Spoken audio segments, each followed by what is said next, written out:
Hi, this is Math 2520, and this video is over section 10.6. So far, we have looked at integral tests, p-tests, the direct comparison test, the limit comparison test. But all of those have series with only positive terms. What if we have some negative terms with our sequence? Right, so we do have a test for series that alternate between positive and negative terms. This is an alternating series and can be written in the form of summation n equals k to infinity of -1 to the n plus 1 power times a sub n. The -1 going to a positive or odd power determines whether it's positive or negative. And so, for example, if we just look at that section, -1 to the n plus 1 power, this alternates between 1 and -1, 1, -1, 1, -1, and so on. And we're multiplying any series by it, that series is going to alternate between positive and negative as well. Now, for this test, the alternating series converges if, first, the terms of a sub n are non-increasing. That is, a of n plus 1 is less than or equal to a sub n. Or they'll eventually non-increasing. And then the limit as n goes to infinity of a sub n is equal to 0. If either one of these conditions fails, then the series diverges. Alright, so let's just look at the summation from n equals 1 to infinity of -1 to the n plus 1 power over n. Okay, first condition, we can see that the a sub n decreases as n increases. Okay, so a sub n is equal to 1 over n here. This decreases as n increases.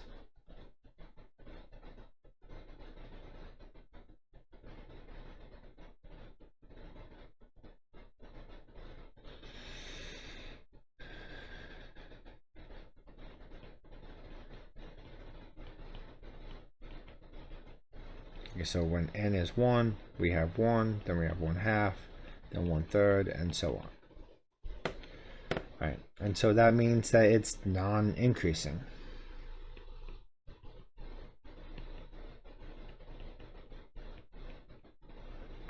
And then 2, the limit as n goes to infinity of 1 over n equals 0.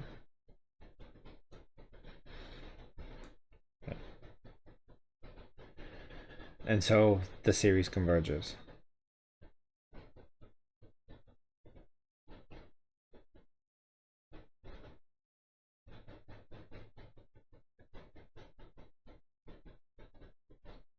Okay, this is the alternating harmonic series, and it converges even though the harmonic series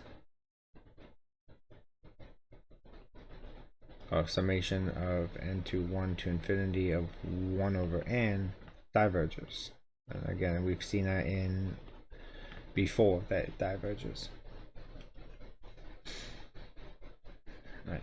So if we want to determine whether the sum from 1 to infinity of -1 to n minus 1 over square root of n minus 1 converges or diverges, first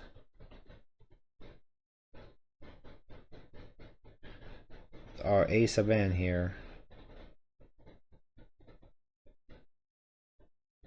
the summation as n goes to 2 to infinity, -1 to n plus 1 of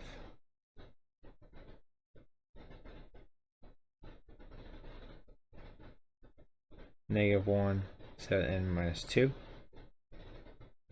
over square root of n minus 1. Oops, I forgot one side here.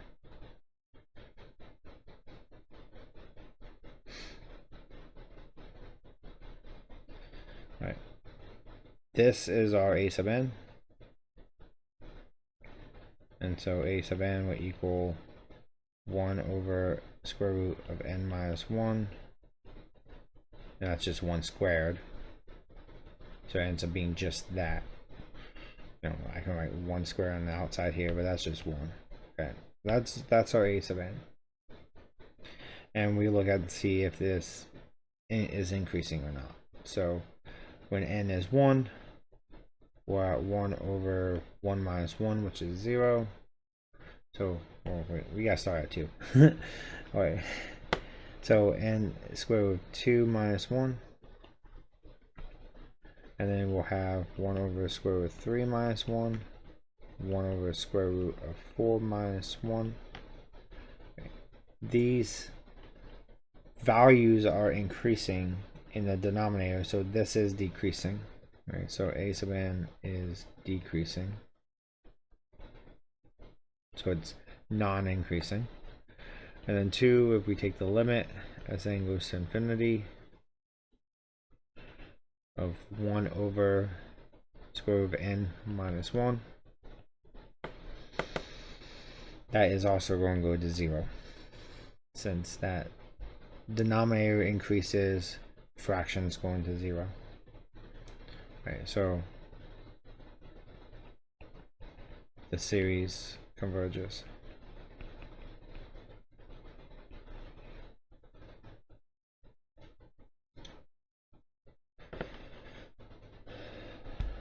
Alright, so summation as n goes from 1 to infinity of negative 1 to the n over n to the 4th over 3n to the 4th minus 5. Alright, so our a sub n is going to be equal to n to the 4th over 3n to the 4th minus 5.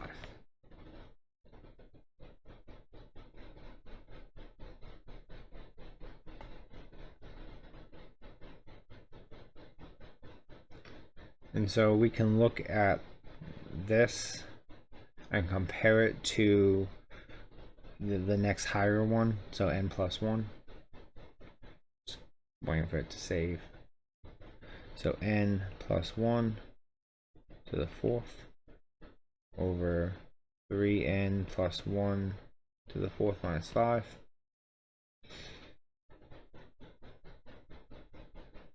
And that's going to be less than or equal to n to the 4th over 3n to the 4th minus 5. And we can divide this left side, top and bottom, by n plus 1 to the 4th. So we'll have 1 over 3 minus 5 over n plus 1 to the 4th. It's going to be less than or equal to n to the 4th over 3n to the 4th minus 5.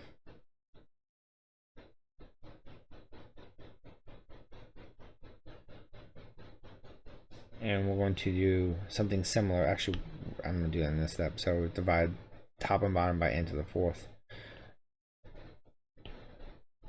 We do that.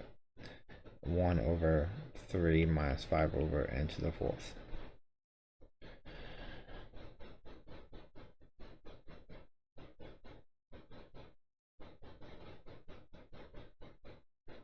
Okay. So as n goes to infinity, these numbers will go eventually to the same number, but prior to that, a sub n is going to have a higher, let me put it this way, this number here is higher than this number here. Okay, which is going to make this fraction lower. And if that fraction is lower, then this whole number is higher than this whole number.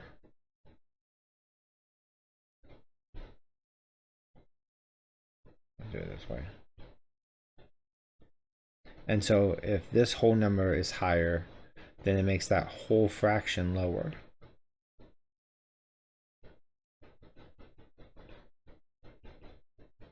Okay.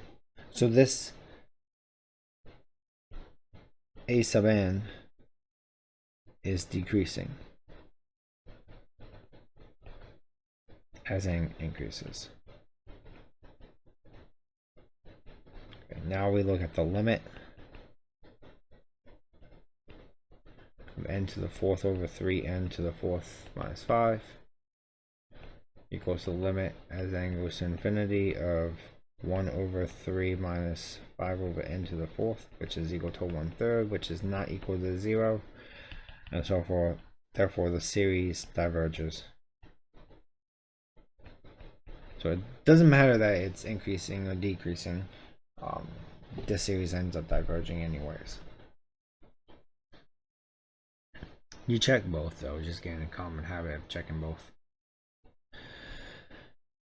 The error made for the nth partial sum R sub n is the remainder of a convergent alternating series. Summation of -1 to the n plus 1 of a sub n is bounded by the n plus 1th term of the sequence, right, and that is that the absolute value of R sub n is less than or equal to a sub n plus 1. Okay, so if we want to know how many terms of this sequence -1 to the n plus 1 over n to the 8th do we need to take to get an error bounded by 1 over 10 to the 8th? Right, so a sub n plus 1 is less than or equal to 1 over 10 to the 8th, which we're going to look at this as 1 over n plus 1 to the 8th, which is less than or equal to 1 over 10 to the 8th. And so we can flip the fraction n plus 1 to the 8th has to be greater than or equal to 10 to the 8th.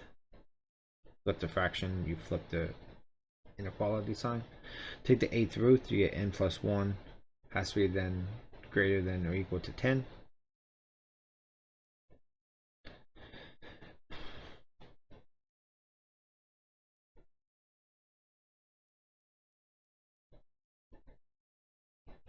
Which means n has to be greater than or equal to 9. So 9 terms.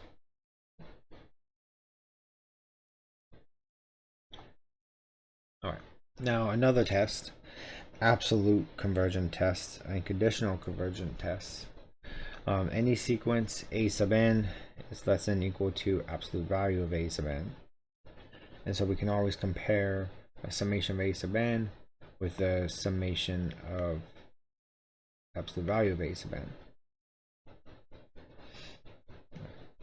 By the comparison test, if the summation of a sub n, absolute value of a sub n converges, then so does the summation of a sub n. A series summation of a sub n is absolutely convergent if the summation of a sub n, the absolute value of a sub n, is convergent.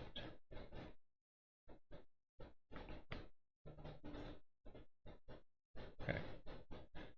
So absolute convergence test, if a series is absolutely convergent, then it's convergent. Can we have a series that converges but is not absolutely convergent? Example would be an alternating series, -1 to the n minus 1 over n, where it goes from 1 to -1/2 plus 3/4 minus 1/4 is convergent, but not absolutely convergent.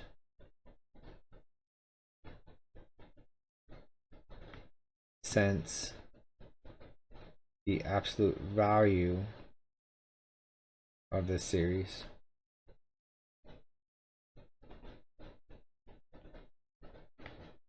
running a space here equals the summation as n goes to 1 to infinity of 1 over n, which is divergent.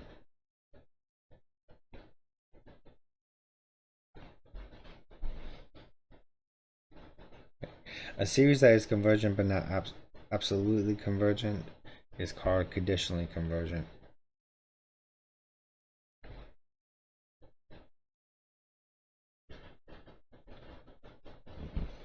Okay, so we're going to look at a couple of examples here and determine if they're absolutely convergent, conditionally convergent, or divergent.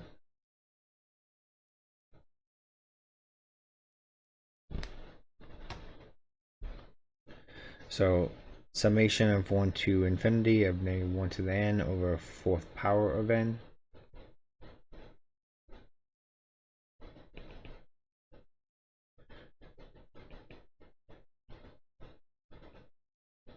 We can look at this as summation as n goes to 0 to infinity of -1 to the n plus 1 times 1 over 4 square root of n plus 1. But this is our a sub n.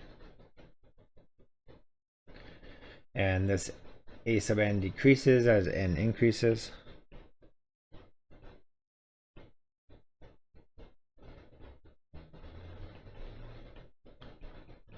The limit as n goes to infinity, 1 over 4th square root of n plus 1 also goes to 0. So this series converges. Now we gotta see if it conditionally converges or absolutely converges. So we look at the summation for the absolute value of -1 to the n over 4th n.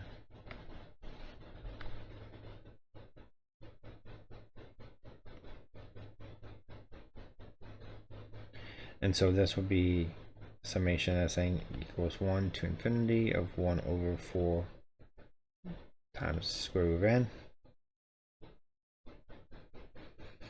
which is the same thing as summation as n goes to 1 to infinity of 1 over n to the 1/4. That's the 4th root of n, not 4 times square root of n. I know that 4 is starting to look a little bit more like it's just a number multiplying it. Same thing here, up there.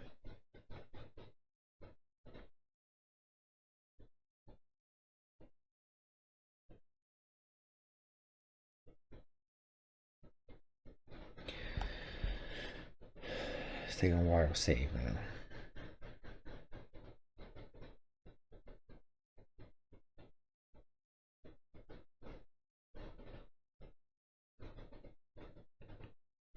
Okay, I'm gonna adjust these so they look more like 4th roots and not 4 times. Oh, in there. Okay. And this is a p series. P less than 1. So series diverges. Okay, so this is conditionally convergent, not absolutely convergent.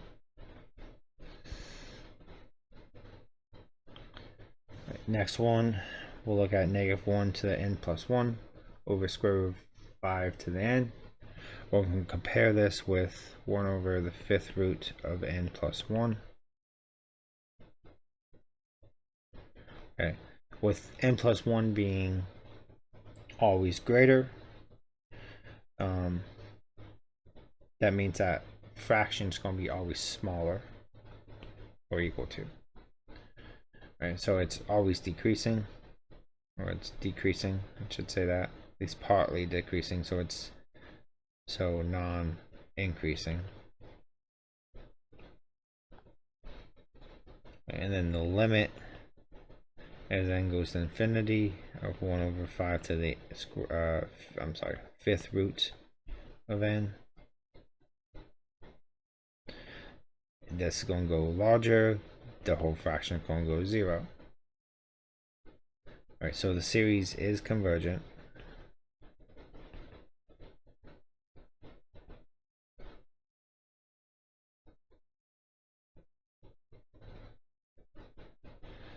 And then we look at the summation from 1 to infinity of the absolute value of this. -1, the n plus 1 over square root of 5, and I'm sorry, n to the 5th, square root of n to the 5th.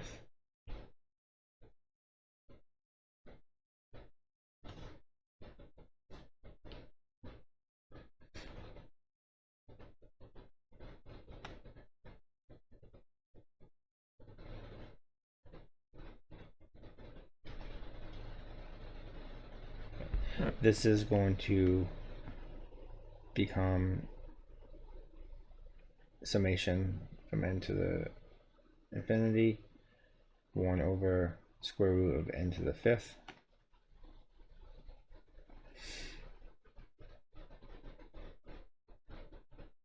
And this is a p series.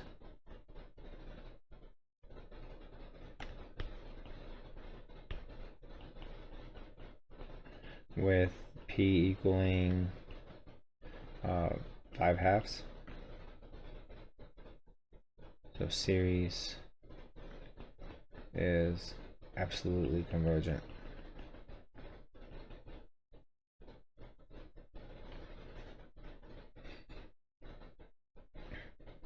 Alright, we'll get into 10.7 in the next video. That's going to be 2 more tests, ratio tests and root tests, and those specific conditions that we use those tests in. I won't go through examples of those. And we have one more, I think one more section in chapter 10, and it's going to be choosing a convergence test. And so it's going to go through all the different tests we've already kind of done, to just get more practice at this, and when you're supposed to do a certain test and when you're not, or what test works and what tests don't work, basically. And so we do a lot of different examples in that one. So that I'll probably end up breaking that up into different, couple different videos there. Alright, so I'll see you then. Bye.